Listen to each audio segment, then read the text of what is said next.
నందు ప్రియులు కూడి వచ్చిన దేవుని పిల్లలైన మీ అందరికీ క్రీస్తు నామములో శుభములు మరియు ఆహ్వానాన్ని తెలుపుతూ ఈరోజు సాయంకాలపు ఈ ప్రత్యేక సమావేశంలో బైబిల్లోని ఒక అంశాన్ని మనం మాట్లాడుకుందాం. అదేంటంటే దేవుని లోక్ అదాలత్ అని. మొదటిగా లోక్ అదాలత్ అంటే ఏంటో మీకు అర్థం కావాలి. ఇది చట్టానికి సంబంధించిన ఒక పేరు. అనగా ఈరోజు భారతదేశంలో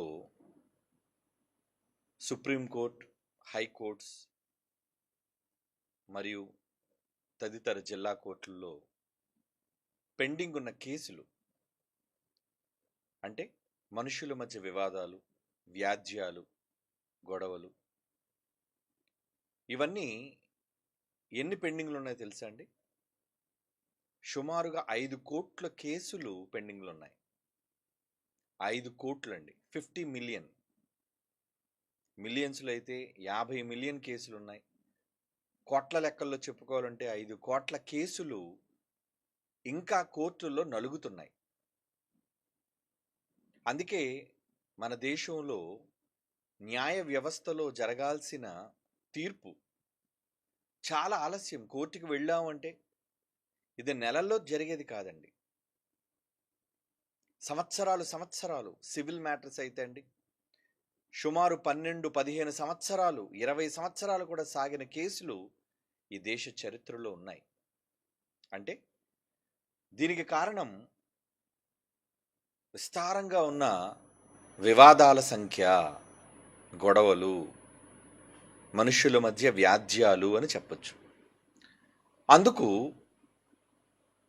న్యాయ నిపుణులు ఆలోచించి ఇలా అయితే మనిషికి ఎప్పుడు న్యాయం జరుగుతుంది ఏమండి? చివరికి ఒక సామెత కూడా న్యాయ వ్యవస్థలో పుట్టింది. ఏమంటే justice delayed is justice denied అన్నారు. అంటే ఆలస్యమైన కేసులు న్యాయం కూడా తప్పిపోతాయి అని. అంటే న్యాయం జరగకపోవచ్చు.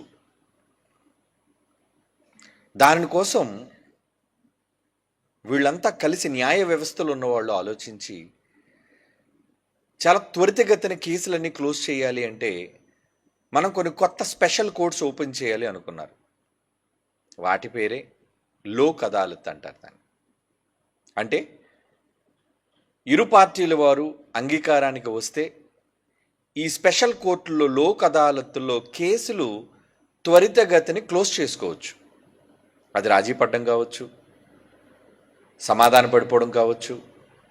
ఇక మాకు ఈ కేసులు వద్దండి, గొడవలు మాకు వద్దండి, కోర్టుల చుట్టూ తిరగలేకపోతున్నాం, అలిసిపోయామండి, ధనం ఖర్చు అయిపోతుందండి అని విసిగిపోయిన వాళ్ళు ఎవరైనా, ఇరు పార్టీల వాళ్ళు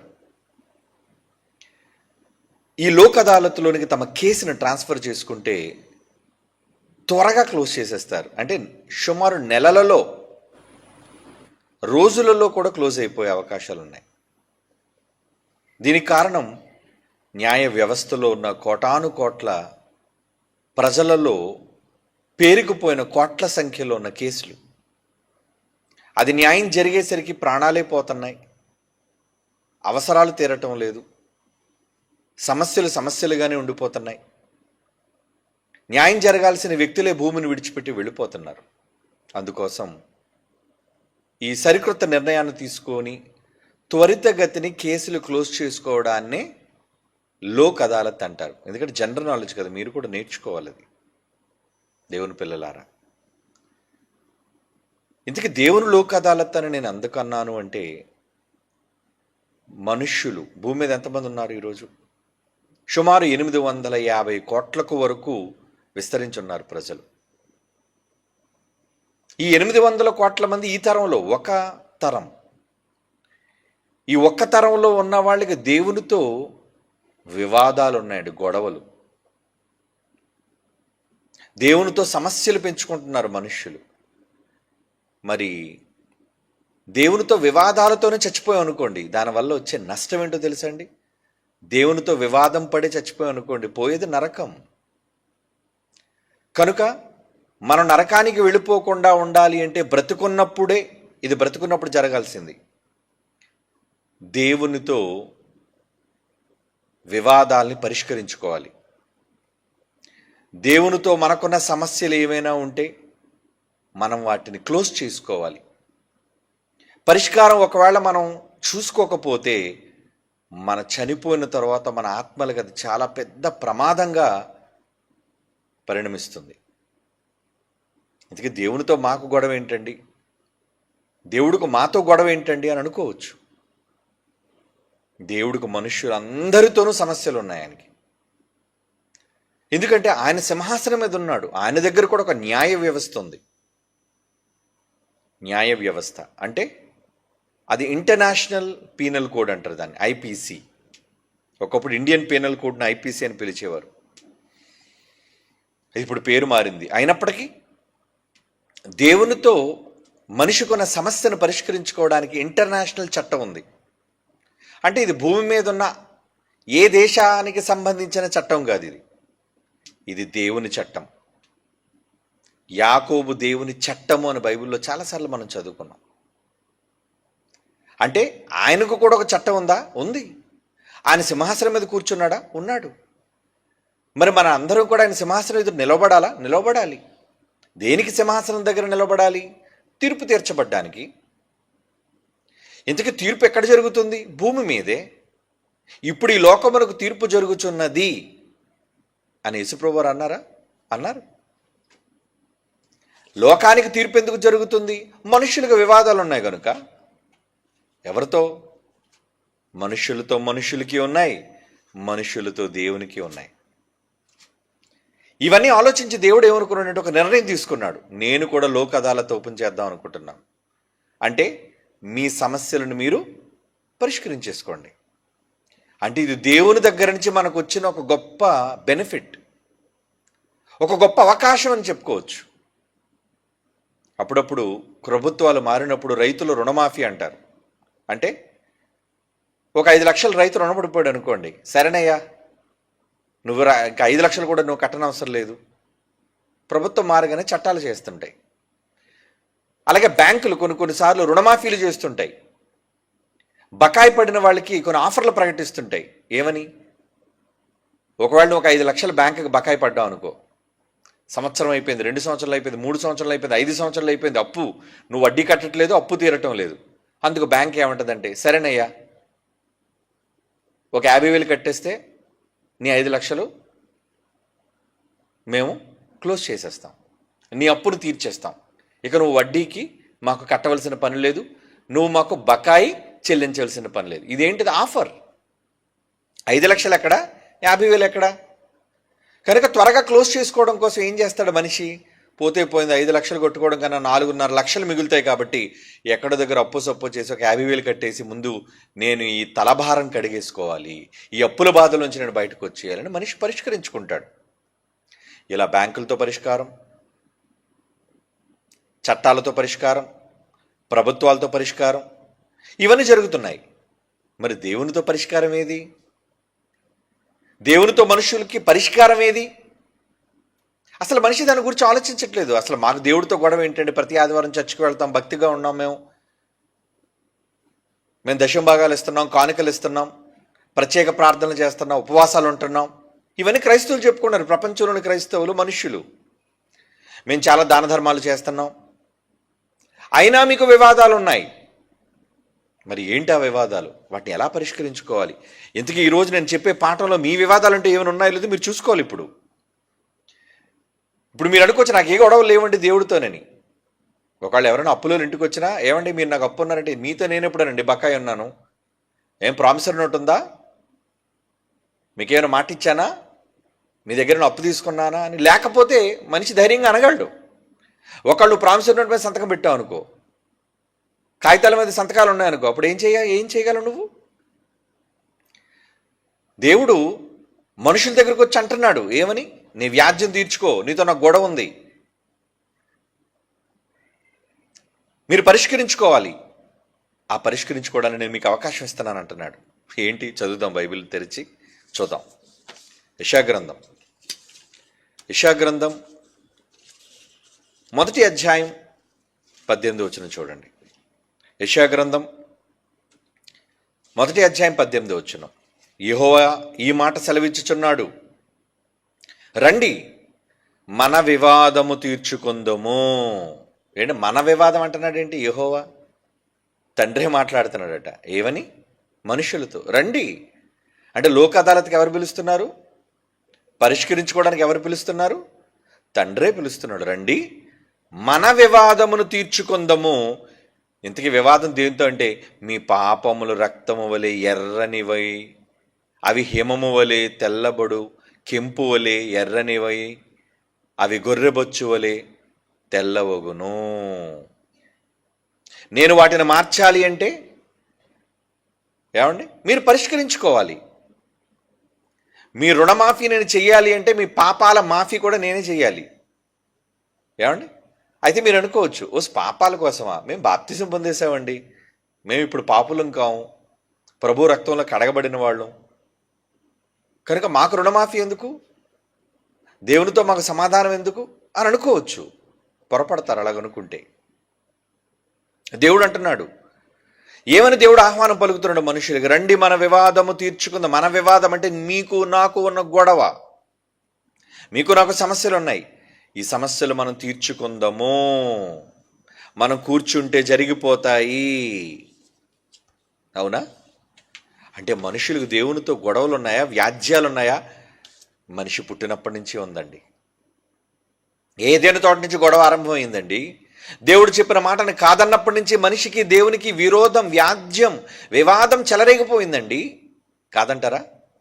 ఆదామవ్వల దగ్గర నుంచి, మన ఆది తల్లిదండ్రుల దగ్గర నుంచి ఆరంభమైంది. ఆ వివాదం అలాగనే కొనసాగుతుంది, వైరం. మరి దేవునితో మనిషికి ఉన్న సమాధానం ఏది?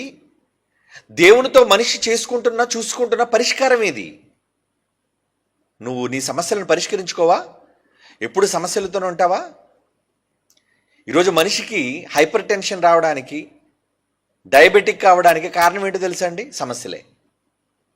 ఆ సమస్యలను బట్టి అతను ఆలోచించి హార్ట్ అటాకులు తెచ్చుకుంటున్నాడు, షుగర్ పేషెంట్గా మారిపోతున్నాడు. ఏమండి? ముఖ్యమైన అవయవాలు దెబ్బతింటున్నాయి, మానసికంగా కృంగిపోతున్నాడు, చచ్చిపోతున్నాడు. మరి భూమి మీద శరీరానికి ఇన్ని సమస్యలుంటే వివాదాలతో, మరి దేవునితో ఉన్న వివాదాన్ని నువ్వు పరిష్కరించకపోతే 60 సంవత్సరాల జీవితం కాదు నేను చేసేది, అనంత జీవితం నష్టపోతావు నువ్వు. మనిషి నష్టపోకుండా ఉండాలంటే దేవునితో గొడవలు పెట్టుకుంటున్నావు నువ్వు. దేవుడితో గొడవ ఏంటి? మేము ఎప్పుడు దేవుడితో గొడవ పెట్టుకోనండి, మేము చాలా మంచి అని అనుకుంటున్నారు. నేను ఇప్పుడు చెప్పే మాటలు చూస్తే మీకు దేవుడికి ఎన్ని గొడవలు ఉన్నాయో మీకు అర్థమైపోతుంది. రాత్రి పడుకోరు మీరు. ఏమండి? హోషేయ గ్రంథంలో ఏం మాట్లాడుతున్నాడో కొన్ని మాటలు చూద్దాం. హోషేయ గ్రంథం 4:1. హోషేయ గ్రంథం 4:1. ఇశ్రాయేలు వారలారా, యెహోవా మాట ఆలకించుడి. సత్యమును కనికరమును దేవుని గూర్చిన జ్ఞానమును దేశమందు లేకపోవుట చూచి. ఇక్కడ దేనికి గొడవాడుతున్నాడండి? యెహోవా మాట్లాడుతున్నాడట. సత్యము లేదట, కనికరము లేదట, దేవుని గురించిన జ్ఞానము దేశమందు లేకపోవుట చూచి యెహోవా దేశ నివాసులతో వ్యాజ్యమాడుచున్నాడు. వ్యాజ్యం అంటే వివాదము, గొడవ. అవన్నీ కూడా పర్యాయ పదాలు అంటారు వాటిని. అవన్నీ పర్యాయ పదాలు. అంటే కేస్, సమస్య ఉందంటే దానికి ఏం కావాలి? పరిష్కారం ఉండాలి కదా. ఒక సమస్య తలెత్తినప్పుడు ఆ సమస్యను పరిష్కరించుకోవాలి. దేవుడే మనుషులకు హెచ్చరిక చేస్తున్నాడు, మీతో నాకు గొడవలు ఉన్నాయి. ఏంటో గొడవలు? ఊరకనే గొడవ పెట్టుకోవట్లేదు ఆయన. అంటే దేవునితో మనిషికి గొడవ ఎప్పుడు తలెత్తుతుందో తెలుసా అండి? ఒకటి, మీరు పాపం చేస్తే, ఇందరి మాట మనం చదువుకున్నట్లు పాపాలు చేయటం వల్ల దేవునితో మనం వివాదాలకు దిగిపోతున్నాం. రెండోది ఇంకేమన్నాడు? సత్యము లేకపోవడం, మీ దగ్గర వాక్యం లేకపోయినా. ఏమండి? కనికరం, పొరుగు అని పట్ల, మీ ఎదుటిన్న సహోదరుడు పట్ల, చివరికి నీ భార్య పట్ల, నీ భర్త పట్ల, నీ కుటుంబం పట్ల. మనిషే కదా వాళ్ళు కూడా, క్రీస్తునందు వాళ్ళు కూడా నీకు కుటుంబమే కదా. ఎవరితోనూ వివాదం పెట్టుకున్నా ఆ వివాదం రావడానికి నీ కనికరం లేకపోతే, ఇకపోతే దేవుని గురించిన జ్ఞానం, అంటే దేవుని మాటలు వినబడకపోతే అప్పుడేమవుతుందట? దేశమందు లేకపోవుట చూచి యెహోవా దేశ నివాసులతో వ్యాజ్యమాడుచున్నాడు. గొడవకొస్తున్నాడట ఆయన. ఇరుగు పొరుగులకు ఎప్పుడు గొడవ ఎప్పుడు అవుతుంది చెప్పండి? ఇల్లంతా తుడిచేసి చెత్త అంతా కూడా పక్కింటి వైపు పడేశారు అనుకోండి, పక్కింటి వాళ్ళు గొడవకు రారా? ఎందుకు వస్తాయి వివాదాలు? వస్తాయి. ఏమంటే మీ చెత్త అంతా తీసి మా ఇంటి ముందు వేస్తున్నారు ఏంటండి? మేమేయలేదు, మాది కాదంటారు. ఇక వివాదం చివరికి చిన్న గొడవతో ఆరంభమై కొట్టుకోవడం, పోలీస్ స్టేషన్లు, కేసులు, కోర్టులు అంతవరకు వెళ్ళిపోయిన లేరనుకున్నారా? చాలామంది ఉన్నారు. అంటే ఊరకనే వివాదాలకు దిగిపోవటం, చిన్ని చిన్ని గొడవలకి కొట్లాట్ల వరకు వెళ్ళిపోవటం, సమస్యను తెంచుకోకపోవటం, పెద్దదిగా చేసుకోవటం. ఏమిటి ఆవేశపడినప్పుడు గొడవాడేటప్పుడు చాలా సులువుగా ఉంటుందండి. అక్కడ మనం హీరోలుగా కనబడుతుంటామండి. కానీ ఆ గొడవలో ఏదైనా సమస్య తలెత్తితే ఎవరికైనా ఒకవేళ గాయం అయితే గ్రీవియస్ హర్ట్ అంటారు దాన్ని. రక్తం కనబడినట్లుగా ఏ దెబ్బ ఎవరి మీద పడినా వెంటనే పోలీస్ స్టేషన్కి వెళ్ళి చెప్పారనుకోండి, పోలీసులు వెంటనే మిమ్మల్ని హాస్పిటల్కి పంపుతారు. ఎమ్మెల్సీ అంటారు దాన్ని, మెడికల్ లీగల్ కేస్. అంటే రక్తం చిందించేటట్లుగా, బయట కనబడేటట్లుగా. ఏమిటి, ఏ దెబ్బలు కొట్టినా కనబడకుండా కౌకు దెబ్బలు కొడుతుంది వేరు. కానీ ఒకవేళ ఇరు పక్షాల మధ్య, ఇరు వర్గాల మధ్య కొట్లాట్లో ఏమైనా రక్తం వచ్చినట్లుగా, ఒక చిన్ని గాయమైన అయినట్లుగా ఒకవేళ తెలిస్తే మీరు కూడా జాగ్రత్త. ఆవేశపడి చేతులు చేసుకోవడాలు, ఆవేశపడి తొందరపడ్డాలు చేయకండి. ఒకవేళ అది పోలీస్ స్టేషన్కి వెళితే, ఆ గాయంతో వాళ్ళు పోలీస్ స్టేషన్కి వెళితే వాళ్ళు ఇమీడియట్గా ఎమ్మెల్సీ కేసు కడతారు మీ మీద. కొన్ని సందర్భాల్లో మీకు బెయిల్ కూడా రాదు. వివాదం. ఎందుకంటే ఆవేశంతో ఏం చేస్తున్నామో తెలీదు, ఎక్కడ కొడుతున్నామో తెలియదు, ఏ ఆయుధం పట్టుకున్నామో తెలీదు. ఆవేశంలో చాలాసార్లు పొరపాటు జరుగుతుంటుంది. కానీ ఆ తర్వాత నాలుగు ఖర్చుకొని, అయ్యో నేను ఆవేశపడకుండా ఉంటే బాగున్ను. ఎప్పుడు కోర్టుల చుట్టూ తిరిగి, కేసుల కోసం జైలుకు వెళ్ళి, సమస్యల్లో ఇరుక్కొని, వేల లక్షల రూపాయలు కట్టి అయినా సమస్య కుదరకపోతే అప్పుడు ఏమనుకుంటావు? ఎందుకు అనవసరం గొడవ పడ్డాను అనిపిస్తుంది. మరి అనిపించడం ఏదో ఆవేశపడేటప్పుడే నువ్వు ఆలోచిస్తే, నిదానంగా ఉంటే, తొందరపడకుండా ఉంటే ఏ సమస్య ఉండదు. అందుకే యేసుప్రభు వారు తలదించుకొని ఎందుకు వచ్చేయమన్నారు? సమాధాన పడ్డం అనేది చాలా ఉత్తమం. ఒకవేళ ఏదైనా గొడవ జరిగింది అనుకోండి, సమాధాన పడిపో.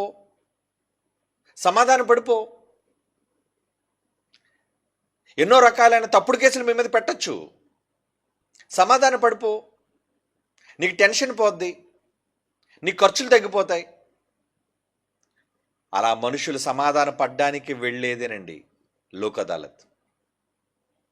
తొందరగా పరిష్కారం అయిపోతుంది అక్కడ. ఎందుకంటే ఇరు వర్గాలు వచ్చేసాయి, పార్టీలు.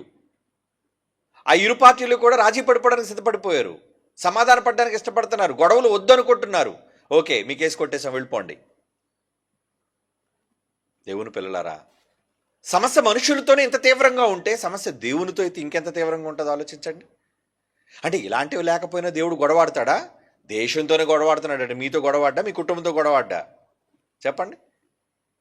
ఒకరి దేశంలో జ్ఞానం లేదనుకోండి, దేశ నివాసులు అందరితో గొడవాడతాడు ఆయన. అమెరికా దేశం కావచ్చు, రష్యా దేశం కావచ్చు, ప్రపంచంలో ఏ అగ్రరాజ్యమైనా కావచ్చు, దేవుని జ్ఞానం లోపించినా, కనికరం లేకపోయినా, ఇంకోటి ఏం చెప్పాడు, సత్యం లోపించినా ఆ దేశ నివాసులతో, దేశమందు లేకపోవడం చూచి యెహోవా దేశ నివాసులతో వ్యాజ్యమాడుచున్నాడు. గొడవాడుతున్నాడట. అంటే కేసు ఫైల్ అయిపోయిందా? అయిపోయింది. మరి కేసు తీర్చుకోవా? ఎఫ్ఐఆర్ అనేది చాలా ప్రమాదం అండి. పోలీస్ చేతిలో ఉన్న ఆయుధం ఏంటంటే ఫస్ట్ ఇన్ఫర్మేషన్ రిపోర్ట్. పోలీసు వాళ్ళది చాలా ప్రధానమైన పాత్ర. అందుకే ఏదైనా పోలీస్ స్టేషన్కి వెళ్ళకముందు ఏ కేసైనా పరిష్కారం అయిపోవాలి. పోలీస్ స్టేషన్ వరకు వెళ్ళిన తర్వాత ఒకవేళ కాగితం మీద ఎఫ్ఐఆర్ రాసి ఎస్ఐ సంతకం పెట్టాడు అనుకోండి, రైటర్ కానీ ఎవరైనా సంతకం పెట్టి అది రిజిస్టర్ అయ్యిందా, ఇక ఎఫ్ఐఆర్ కొట్టేయడానికి పోలీసులు కూడా అధికారం ఉండదు. ఆ ఎఫ్ఐఆర్ క్లోజ్ చేసుకుంటే ఎక్కడికి వెళ్ళాలి తెలుసా మీరు? కోర్టుకి వెళ్ళాలి. కోర్టు కంటే లాయర్లు, వాయిదాలు, ఖర్చులు, అంతే. ఒక చిన్న సమాధానంతో పోయేది మాటల ఆవేశానికి పోయి గొడవలకు వెళ్ళి, అల్లర్లకు వెళ్ళి, కొట్లాట్లకు వెళ్ళి, సమస్యలు పెంచుకొని కోర్టుల వరకు వెళ్ళిపోతారండి. ఎఫ్ఐఆర్ రిజిస్టర్ అయ్యిందా, ఇక మీరు సమస్యలో పడినట్టే. కనుక పోలీసు వాళ్ళ చేతిలో చాలా పెద్ద ఆయుధం. అందుకే తొందరగా పోలీస్ వ్యవస్థలో ఉండి చాలా ఆలోచించి ఎఫ్ఐఆర్ కడతారండి. తొందరపడే ఎఫ్ఐఆర్ కట్టారు ఎవరి మీద. వెళ్ళి కంప్లైంట్ ఇవ్వగానే ఎఫ్ఐఆర్ చేశారు.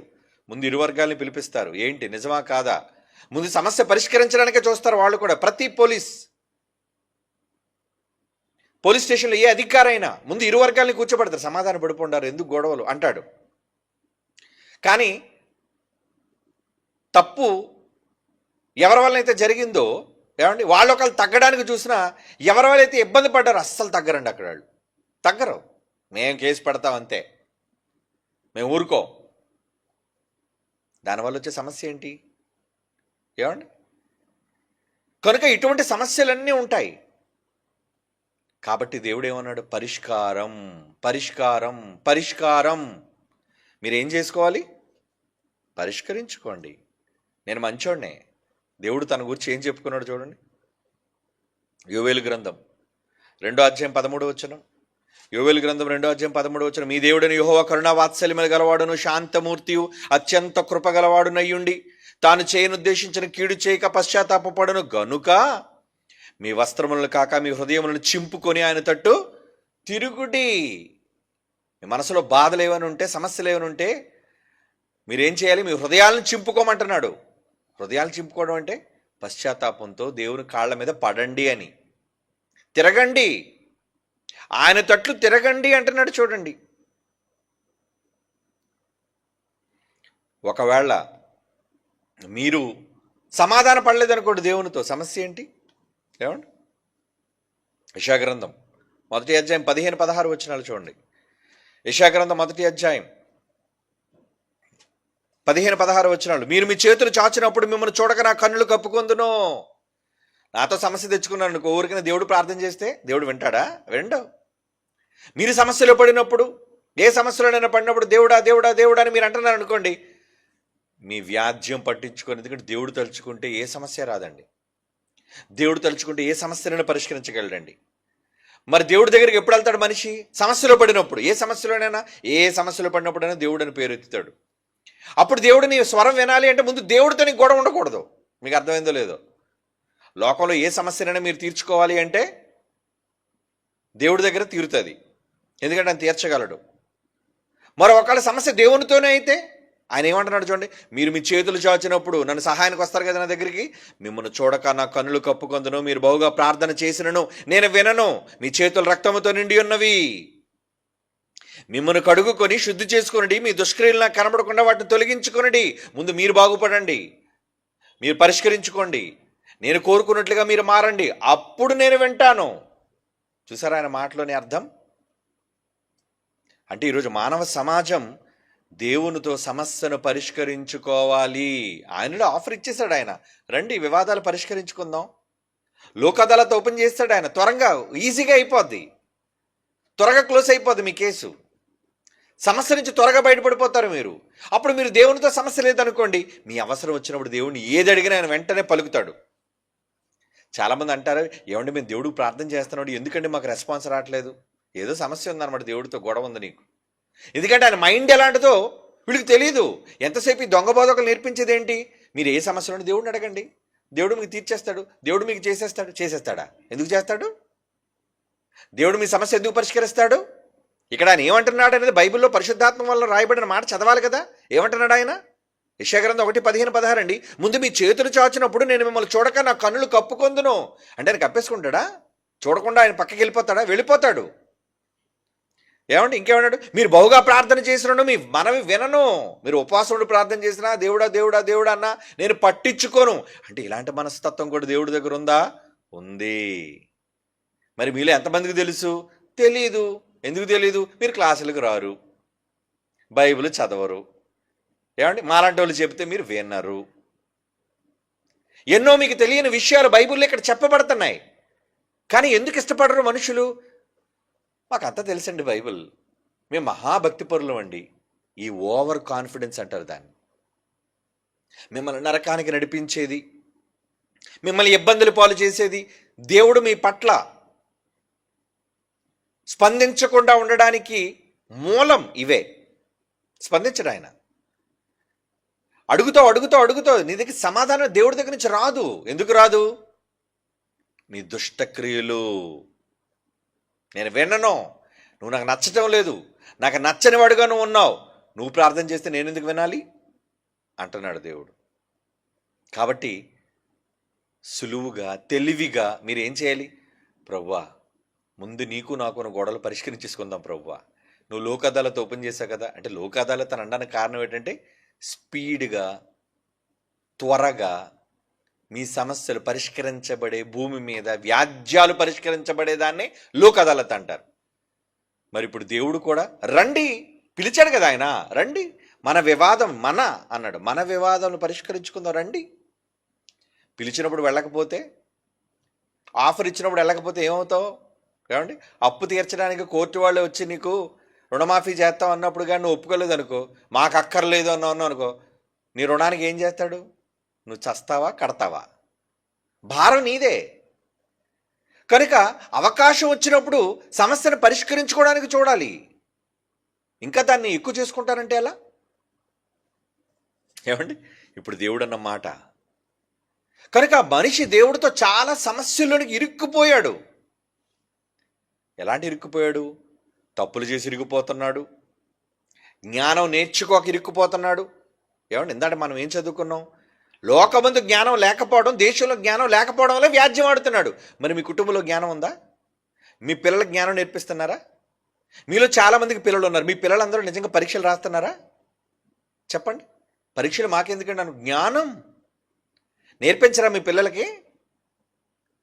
కష్టపడి మీరు ఎలాగ నేర్చుకోలేదు, మీరు ఎలాగ పరీక్షలు రాయలేరు, మీ పిల్లలతో ఎందుకు రాయించలేకపోతున్నారు? కానీ మీలో తల్లిదండ్రులైన చాలామంది కష్టపడి వేల రూపాయలు కట్టి మీ పిల్లలకు జ్ఞానాన్ని నేర్పిస్తున్నారు. కనుక మీతో గొడవాడతాడు దేవుడు. మీ ఇంట్లో జ్ఞానం ఉంది, వెరీ గుడ్. జ్ఞానం లేకపోతేనే కదా, కుటుంబంలో జ్ఞానం లేకపోయినా, దేశంలో జ్ఞానం లేకపోయినా ఆయన గొడవకు దిగుతాడు. అంటే జ్ఞానం విషయంలో దేవునితో మీకు ఎటువంటి వివాదాలు లేవు. లేకుండా ఉండాలంటే పరీక్షలు రాయాలా వద్దా?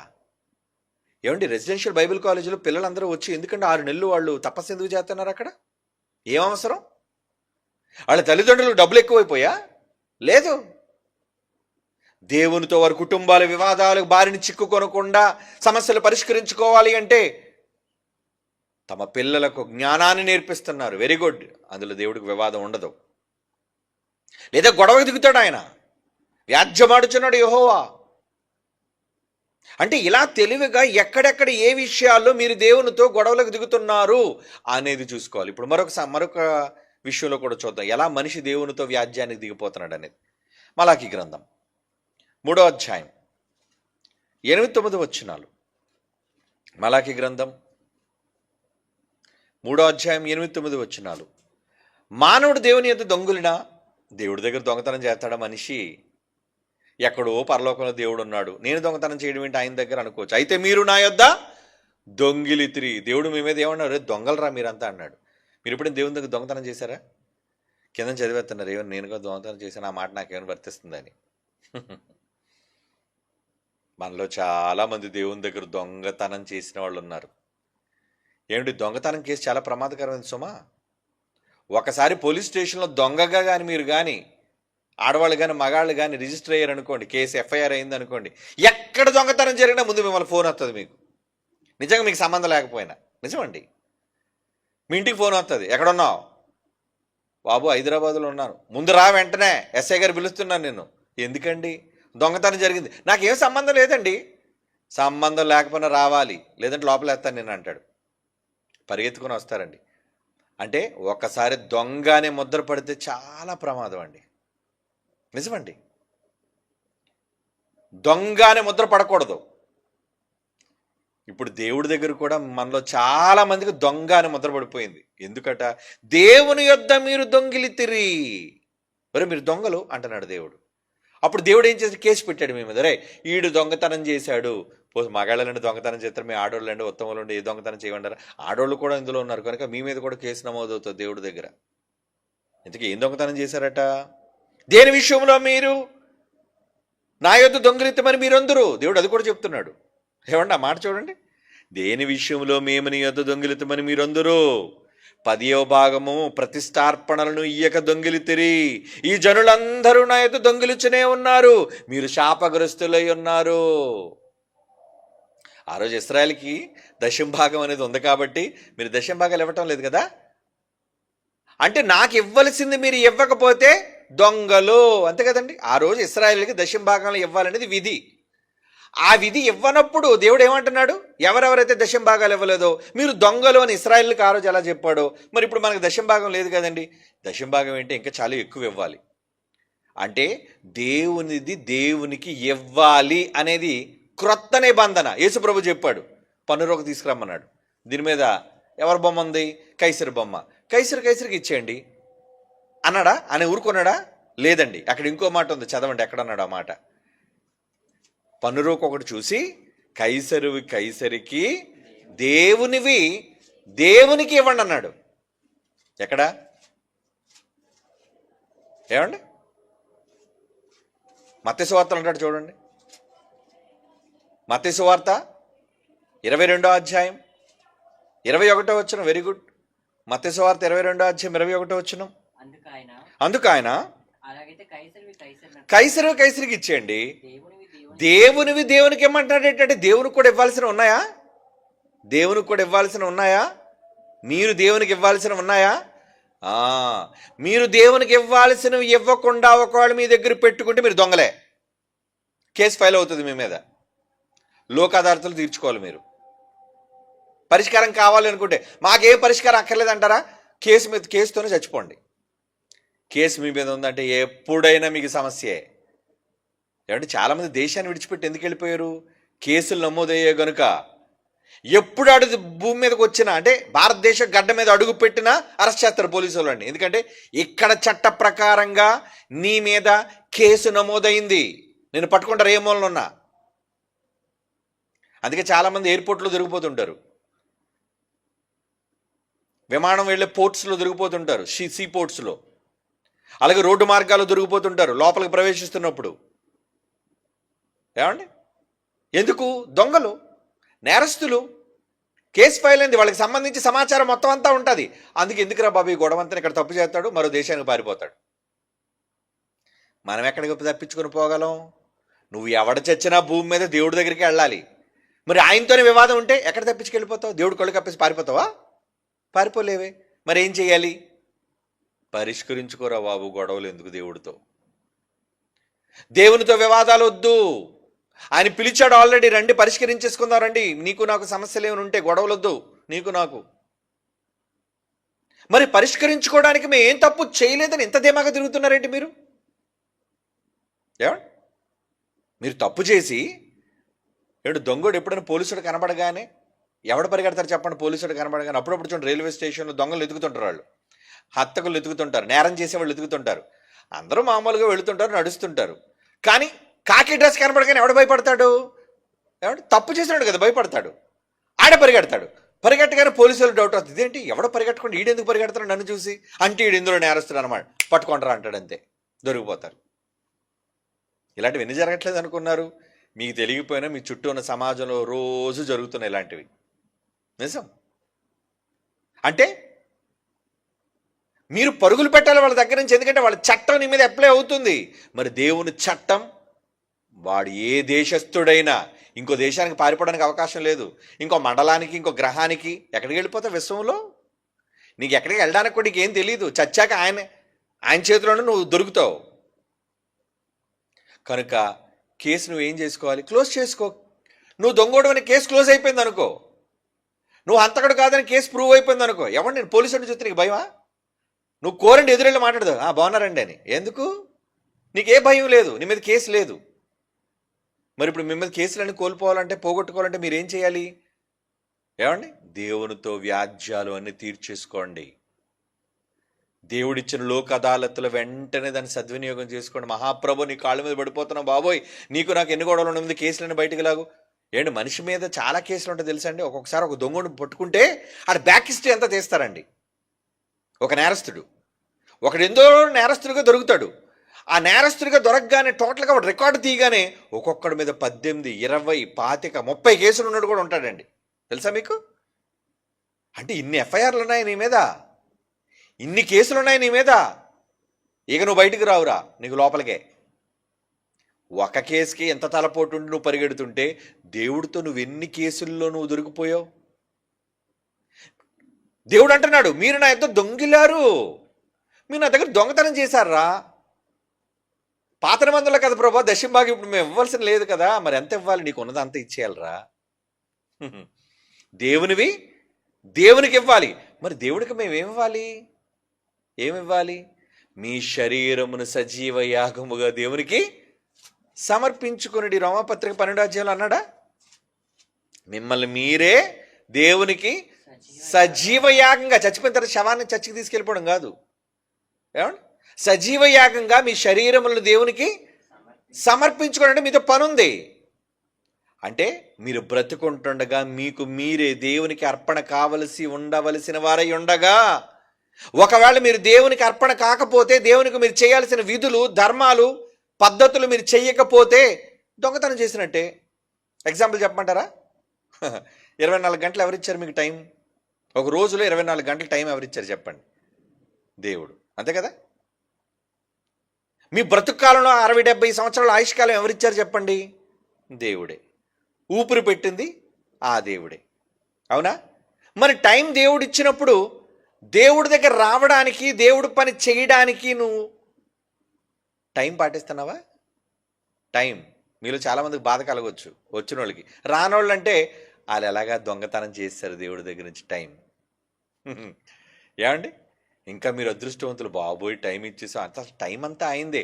అలాగే నువ్వు 24 గంటలు అక్కడ మీ క్లాసులు పెడుతున్నావా? ఏదో వారానికి మీ దయ, ఏమండి, ఏదో వారానికి 2 రోజులు, శనివారం ఒకసారి, ఆదివారం మధ్యాహ్నం ఉదయం ఒకసారి, సాయంత్రం ఒకసారి పెడుతున్నాం. 24 గంటలు ఇక్కడ ఉండమని మీతో చెప్పట్లేదు కదా. వారానికి 7 రోజులు ఇక్కడ ఉండమని మీతో చెప్పట్లేదు కదా. ఉన్న కొద్ది గంటలు అంటే మహా అయితే ఎంత? శనివారం 6 నుంచి 8 2 గంటలు, ఆదివారం 10 నుంచి 12 2 గంటలు, ఆదివారం సాయంత్రం 6 నుంచి మళ్ళీ 8 2 గంటలు. అంటే అంతా కలుపుకొని వారంలో మీరు ఎన్ని గంటలు ఇస్తున్నారు? 6 అవర్స్. ఇది దేవుడికి ఇవ్వాల్సినవి. ఈ 6 గంటల్లోని దొంగతనం చేశారనుకోండి, ఇప్పుడు దేవుడు మిమ్మల్ని దొంగోడు అంటాడా కాదా? మీరు చెప్పండి. దొంగలే. ఈ దొంగలో మళ్ళీ పావుగంట తినేసిన కొంతమంది ఉంటారు, అరగంట తినేసిన కొంతమంది ఉంటారండి, గంట తినేసిన కొంతమంది ఉంటారండి, టోటల్గా 2 గంటలు తినేసిన కొంతమంది ఉంటారండి. అంటే రారాళ్ళు. వీళ్ళంతా ఎవరు? దేవుని దగ్గర ఆయన ఇచ్చిన సమయాన్ని దొంగతనం చేసిన దొంగలు. ఇదేంటండి బాబు, కొత్త రూల్స్ అనే చెప్తున్నారు, ఏంటనుకున్నారు దేవుడితో? ఇప్పుడు చెప్పండి, మీతో దేవుడు గొడవలు ఉన్నాయా? ఎన్నిసార్లు మీరు లేటుగా వచ్చారు? ఎన్నిసార్లు మీరు దేవుని సన్నిధికి ఆలస్యంగా వచ్చారు? ఎన్నిసార్లు మీరు దేవుడి దగ్గర దొంగతనం చేస్తున్నారు? అంటే మీ శరీరమే, మీ శరీరాన్ని దేవుడికి ఇవ్వకుండా, కష్టం ఇవ్వకుండా, సువార్త ఉంది అనగానే ఎంతమంది సువార్తకి వెళ్తారు? ఏమండి, చాలామంది సువార్తకు బయలుదేరుతారు, మిగతా వాళ్ళు రావండి. అవసరత ఉంది, దేవునికి ఇవ్వండి. ఏమండి, ఎంతమంది ఇస్తారు? అందరు ఇవ్వరు, కొంతమందేనండి. అంటే మరి ఇవ్వని వాళ్ళందరూ ఏంటనమాట? మరి రోజు సంపాదించుకున్నావురా? సంపాదించుకున్నావు. రోజు డబ్బులు తెచ్చుకున్నావా? తెచ్చుకుంటున్నావు. పాలడు కడతానావా? కట్టేస్తాను, నన్ను ఊరుకుంటూ వెళ్ళేస్తాడు, చెంపుతో కొడతాడు నన్ను. ఏమండి, ఇంటోడికి కడతానావా? కట్టేస్తున్నానండి. కరెంటోడికి కడతాను, లైన్ పీకేస్తానండి, లేకపోతే వాడు ఫ్యూజ్ ఎత్తుకెళ్ళిపోతాడు. అంటే కట్టవలసినవి వీళ్ళందరికీ కట్టేస్తున్నావు నువ్వు. మరి నాదేదిరా? దేవుడికి ఇమ్మని అన్నాడు కదా యేసుప్రభు. మరి నాకు రావాల్సింది ఏది? దొంగతనం. అంటే డబ్బులో దొంగతనం, టైంలో దొంగతనం, శ్రమలో దొంగతనం, నీ శరీరం దొంగతనం. ఇప్పుడు చెప్పండి, మీ మీద కేసులు ఉన్నాయా లేవా? నా మీద ఏ కేసు లేదన్నా చేయొద్దండి. ఈ మాటలు విన్న తర్వాత మీకు అర్థమైపోయి ఉంటుంది, చాలాసార్లు నేను దేవుడి దగ్గర దొంగతనం చేశానండి, టైం ఇవ్వకుండా, శరీరానికి కష్టాన్ని ఇవ్వకుండా తప్పించేసుకున్నాను చాలాసార్లు పనిలో.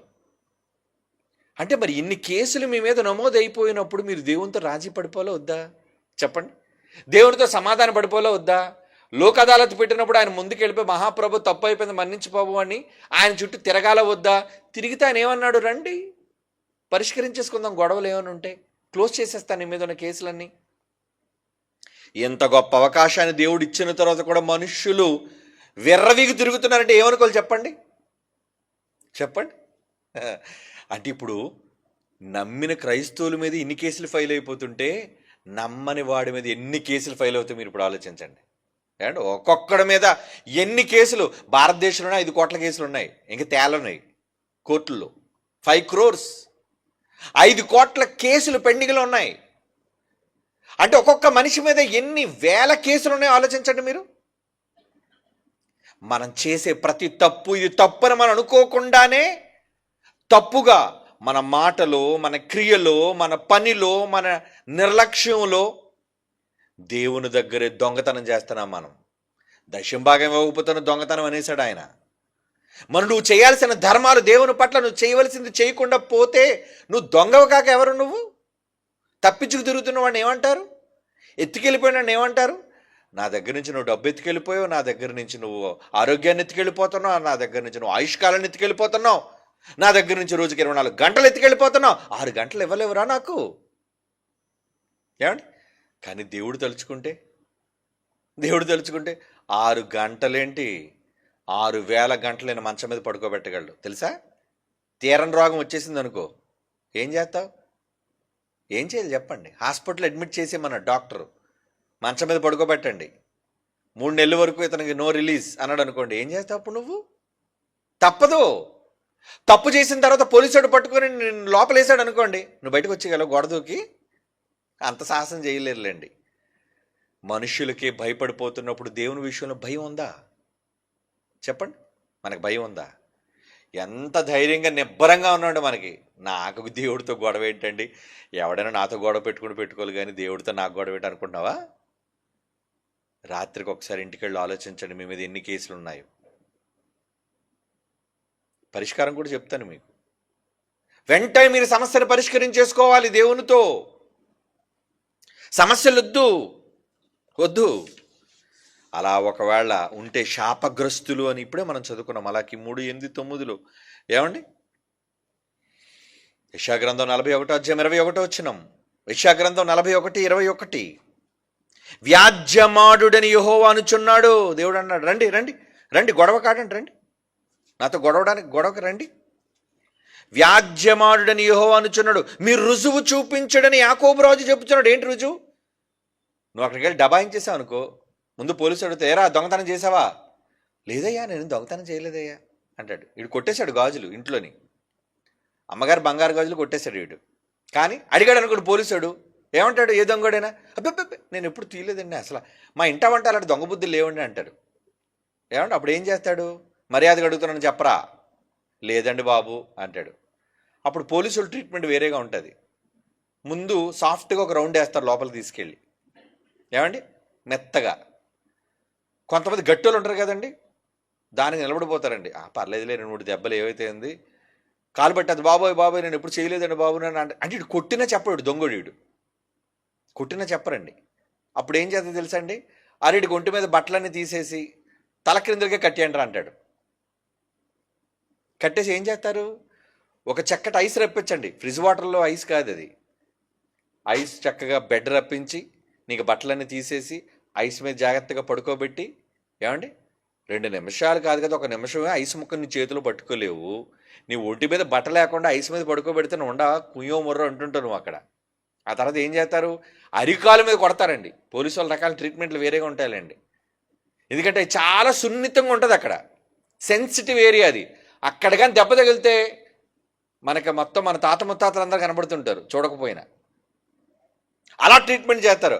ఇలాంటి ట్రీట్మెంట్లు చేసేసరికి కొంతమంది బాబోయ్ చెప్పేస్తారు, మహాప్రభో ఇప్పుడు గాజులే కాదని ఇంకెక్కడెక్కడ ఏవేవో కొట్టేసాను, ఎక్కడెక్కడ దాశాను కూడా చెప్పేస్తాను అన్నట్టు మొత్తం చెప్పేస్తారు బయటికి. అంటే ఏంటి? శిక్ష అమలు జరిగితే ఏమండి చెప్పేస్తా. నువ్వు శిక్ష వరకు ఎందుకు తెచ్చుకోవడం? ముందు అడిగినప్పుడు మంచిగా కూర్చోబెట్టి అడిగాడు కదా, ఒరే ఎక్కడ దాచో చెప్పారు అంటే ముందే చెప్పేసావు అనుకో, ఈ దెబ్బలు, ఈ ఐస్ ట్రీట్మెంటు, ఏమండి ఈ డిగ్రీలన్నీ కూడా నీకు ఇచ్చుండేవారు కదా యూనివర్సిటీ తరపుని, పోలీస్ డిగ్రీలు, ఏమండి. కనుక దేవునితో మొదటే సమాధాన పడిపోవాలి మనిషి, సమాధాన పడిపోవాలి. గొడవలొద్దు బాబోయ్, నీతో నాకు గొడవలొద్దు మహాప్రభు. ఎందుకంటే నువ్వు ఒకళ్ళ డబాయించావనుకో, రుజువు చూపించేది. ఎరా నువ్వు ఆ రోజు సాయంత్రం క్లాస్కి వెళ్ళావా? వచ్చాను ప్రభా అంటాడు. రే బొమ్మ ఏంట్రా, ఇడిది ఆ రోజు వచ్చాడో లేదో, ఈడెక్కడ సినిమా థియేటర్లో ఉన్నాడు ప్రభా. ఈవిడెక్కడుంది? బీచ్ దగ్గర ఉంది ప్రభా. బీచ్ పిల్లలతో ఆడుతుంది ప్రభా. అగో ఆ పనికిరాని పల్లీలన్నీ కొనుక్కొని తింటుంది అక్కడ.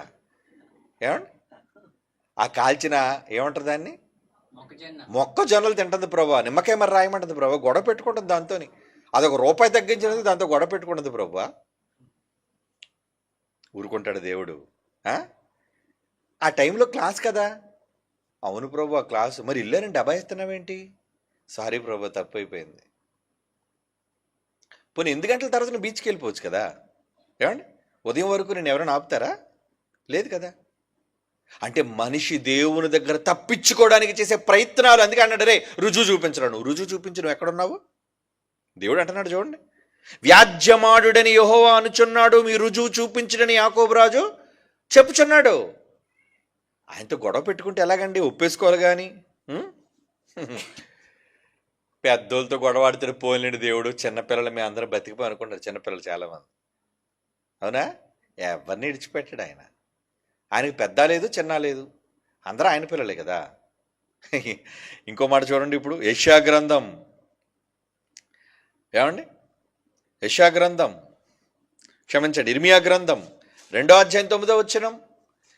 ఇర్మియా గ్రంథం 2వ అధ్యాయం 9వ వచనం ఏమంటున్నాడు అక్కడ? కావున నేనిక మీదట మీతోనూ మీ పిల్లల పిల్లలతోనూ వ్యాజ్యమాడేదనిది యెహోవా వాక్కు. వామ్మో, మాతోనే గొడవ కాదే, మా ఇంటి పిల్లలతో కూడా గొడవడతా, నీ మనవడ మనవరాలతో కూడా గొడవడతాను రా అంటున్నాడు దేవుడు. అంటే మనం చేసే తప్పుడు పనుల వలన మనం నేరస్తులైపోతున్నాం. మనం కన్న పిల్లల నేరస్తులుగా చేస్తున్నాం. వాళ్ళ కడుపును పుట్టే పిల్లల్ని కూడా నేరస్తులుగా చేస్తున్నాం. మీరు ఎంతమంది మీ పిల్లల్ని తీసుకుని వచ్చారు చెప్పండి?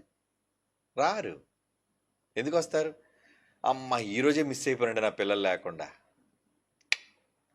దొరికిపోయినండి అనుకుంటున్నారా? కానీ వీళ్ళు చాలామంది వాళ్ళ పిల్లల్ని కూడా తీసుకొచ్చి కూర్చోబెట్టారు. Very good. భక్తి అండి. దేవుడు చూస్తాడు, లేకపోతే గొడవ ఆడతాడు మీతో. ఏమండి అదే బీచ్కి వెళ్ళడానికి తిరగడానికి వెళ్ళాడు, పిల్లలు ఇంట్లో వదిలేసి వెళ్ళిపోతారా? లేదు, పద పద.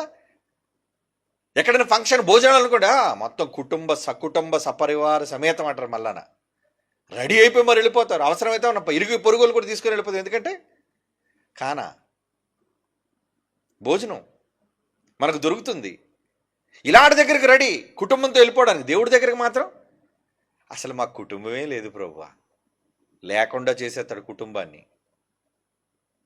వద్దు. అంటే ఎప్పుడూ కూడా దేవుని మాట, దేవుని సన్నిధి, దేవుని యొక్క పని అనగానే కట్టకట్టుకొని వచ్చి పడిపోవాలి. లేదంటే కేసు ఫైల్ అవుద్ది నీ మీద. ఎప్పుడో మీకు తెలియదు కదా, అమ్మ బాబు ఈసారి పిలుపు వచ్చినప్పుడు ఆ పిలుపుకి వెళ్ళకపోతే కేసు నమోదైనట్టే. ఎవరితో నమోదైనట్టు? దేవుడితో. దేవునితో కేసు నమోదైనట్టే. మరి వివాదాన్ని పరిష్కరించుకోవా? ఏదో మహానుభుడు మంచోడు కాబట్టి రండి వివాదాన్ని తీర్చుకుందాం రండి అంటున్నాడు. అలా పిలిచినప్పుడు వెళ్ళిపోయిన కాళ్ళ మీద పడిపో. ఉన్న కేసన్నీ కొట్టేస్తాడు, మొత్తం అంతా రుణమాఫీ చేసేస్తాడు. మీతోనూ మీ పిల్లలతోనూ వ్యాజ్యమాడుదును. అంటే కేవలం మనం మాత్రమే కాకుండా మన కుటుంబంలో మన పిల్లల్ని, వాళ్ళ పిల్లల్ని కూడా నేరస్తులుగా దేవుని దగ్గర నిలబెడుతున్నామండి మనం. ఆలోచించుకోండి. ఎందుకు గొడవలు? దేవునితో గొడవలు ఏంటండి? మనకు ఊపిరినిచ్చి, ఆహారాన్ని ఇచ్చి, ఆరోగ్యాన్ని ఇచ్చి కాపాడుతున్న ఆ మహానుభావుడితో మనకు గొడవ ఏంటండి? ఎంత భక్తిగా ఉండాలి, ఆయన పట్ల ఎంత వినయంతో ఉండాలి, విధేయతతో ఉండాలి. మీరు ఆలోచించండి. అవునండి, ఆయన అడుగుతున్నాడు. యెషయా గ్రంథం 44వ అధ్యాయం 22. యెషయా గ్రంథం 44వ అధ్యాయం 22. మంచు విడిపోనట్లుగా నేను నీ అతిక్రమములను, మబ్బు తొలగిపోవునట్లుగా నీ పాపములను ఏం చేస్తానంటున్నాడు? తుడిచివేసి ఉన్నాను. నేను నిన్ను విమోచించి ఉన్నాను. నా యొద్దకు మళ్ళీ వస్తావు నా దగ్గరికి. అంటే దేవుని దగ్గరకు వస్తే మీ సమస్యలు చాలా తీరిపోతాయండి. గొడవలు ఉండవు ఆయనతో. ఆయన దగ్గరికి వెళ్ళిపోవడమే, పిలిచినప్పుడు వెళ్ళిపోవడమే, పని అన్నప్పుడు వెళ్ళిపోవడమే, అన్నిటి పక్కన పెట్టేయడమే.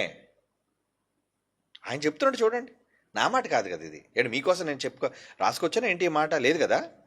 ఏమంటున్నాడు యెషయా 44:22లో? మంచు విడిపోనట్లుగా. ఎలా మంచు ఎలాగైతే కరిగిపోద్దో అంత ఫాస్ట్గా ఏమండి?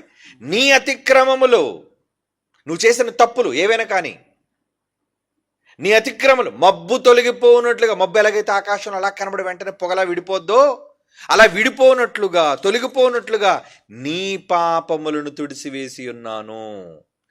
నేను నిన్ను విమోచించి ఉన్నాను. నా యొద్దకు మళ్ళుకొనుము. వచ్చేయి, నేను పిలిచినప్పుడు వచ్చేయి. ఇంత గొప్ప అవకాశాన్ని దేవుడు ఇస్తున్నప్పుడు ఆయనతో సమాధాన పడిపోవడానికి మనిషికి ఎంత తలపొగరండి. ఎంత తలపొగరండి మనిషికి. అనుకుంటాడు, ఆ లోకంలో వాళ్ళందరూ తిరగట్లేదా ఏంటి, వాళ్ళంతా హ్యాపీగా ఉండట్లేదా ఏంటి, నేను ఒక్కడే గుడికి వెళ్ళకపోతే నాకేమైనా సమస్య, నేను క్లాస్కి వెళ్ళకపోతే నాకేమైనా సమస్య, నేను జ్ఞానం వినకపోతే నాకేమైనా సమస్య అని అనుకుంటున్నాడు. కానీ ప్రతిదీ కూడా సమస్యాత్మకంగా తన కుటుంబాన్ని సమస్యల గుండంలో ముంచేస్తున్నాడు. అది ఇప్పుడు తెలీదు. మెల్లమెల్లగా మెల్లమెల్లగా మెల్లమెల్లగా జీవితంలో ఒక్కొక్క అంకం దాటుకుంటూ వెళ్ళేసరికి నువ్వు సుడిగుండంలో చిక్కుడిపోతావు. సమస్యలు నీ చుట్టూ కూడా బిగుసుకుపోతుంటే, గుచ్చు బిగుసుకుపోయినట్టుగా. ఇక చచ్చాక అయిపోయినట్టే, టోటల్. నువ్వు పూర్తిగా నరకానికి సిద్ధపడిపోయినట్టే. ఇక తర్వాత నువ్వేం చేయలేవు ప్రాణం పోయిన తరువాత. కనుక ఏం చేయాలి? ప్రాణం ఉంటుండగాని నీ వివాదాలు ఏమనుంటే ఏం చేయాలి? దేవునితో పరిష్కరించేసుకోవాలి. అందుకే చాలాసార్లు మీకు చెప్పాను కదా, బలిపీఠం దగ్గర అర్పణ అర్పిస్తున్నప్పుడు నీతో నీ సహోదరుడికి ఏమైనా గొడవ ఉంటే ఏమన్నాడు దేవుడు? వెళ్ళిపో ముందు నీ సహోదరుడితో గొడవలు ఏమొద్దు, వాడితో గొడవ పడినా నాకు మళ్ళీ ఇబ్బంది, నీ మీద కేసు నమోదైపోయినట్టే. అంటే ఎవరితోనైనా పక్కింటోడితో, ఎదురింటోడితో, పొరుగుడితో గొడవ అయితే గొడవేనా? గొడవే. మరి ఈరోజు నువ్వు ఎంతమందితో సమస్యను పెంచుకొని ఉన్నావు? నువ్వు ఎవరితో గొడవ? నాకు ఆయనంటే పడదండి, ఈయనంటే పడదండి. ప్రిన్సిపల్కి వైస్ ప్రిన్సిపల్తో గొడవ, వైస్ ప్రిన్సిపల్ కోఆర్డినేటర్తో గొడవ, ఏమండి కోఆర్డినేటర్కి డిప్యూటీ డైరెక్టర్తో గొడవ, డిప్యూటీ డైరెక్టర్కి ఏమో ఎడిడితో గొడవ. లేవా గొడవలు? కేసు నమోదైపోయినట్టే మీ అందరి మీద. కనుక ఏం చేయాలి? వదిలేసుకోండి అన్నిని, సమాధాన పడిపోండి, వెళ్ళండి, ప్రశాంతంగా ఉండండి, దేవుని పలిసి సమిష్టిగా చేయండి, కలిసికట్టుగా. అసలైంది చేయవలసింది చేయకుండా పనికిరాని పనులన్నీ ఒకళ్ళు మీరు చేస్తున్నారనుకోండి, మీ వివాదాలు తీరకుండా వివాదాలుగానే ఉండిపోతాయి. అప్పుడు యెహోవా వాద్యానికి దిగుతాడు నీతో, గొడవకి. దేవుడే నీతో గొడవాడితే నువ్వు తట్టుకోగలవా? దేవుడే నీతో గొడవకు వస్తే నువ్వు తట్టుకొని నిలబడగలవా? తప్పించుకోగలవా? ఎంత సమస్యను కొని తెచ్చుకుంటున్నామో చూడండి, ఎంత ప్రమాదం పొంచి ఉందో చూడండి, ఆలోచించండి. ఈరోజు గొడవలు గొడవలు గొడవలు, ఎక్కడ చూడండి సంఘాల్లో గొడవలు, కళాశాలలో గొడవలు, సహోదరులతో సమస్యలు లేవా? వివాదాలు లేవా? జనవరికి మాకు రికార్డు అండి, మీరు నమ్మరు. పోయిన సంవత్సరం, ఈ సంవత్సరమే జనవరి నెల జాతీయ సదస్సులో వివాదాలు తీర్చుకోవడానికి రండి అని దేవుడు పిలిచినట్టుగా మేము కూడా పిలిచాం. బాబు మీకేమైనా గొడవలు ఉంటే, కాలేజీల్లోని సమస్యలు ఉంటే రండి తీర్చుకోవడానికంటే, అబ్బో ఎన్ని గంటలకు తీర్చాను తెలుసా అండి సమస్య? తెల్లవారుజాము 3 అయిందండి మేము కూర్చొని. 3 గంటల వరకు వస్తూనే ఉన్నారండి గొడవలకి. గుంపులు గుంపులు. మరలా ఈలోకి 50 మంది గ్రూప్, ఈ గ్రూప్ అంతరికి విరోధంగా ఇంకొక 20 మంది గ్రూప్, ఈ 2 గ్రూపులు. మీరు క్రైస్తవులేనా? గొడవలేంటి మీకు?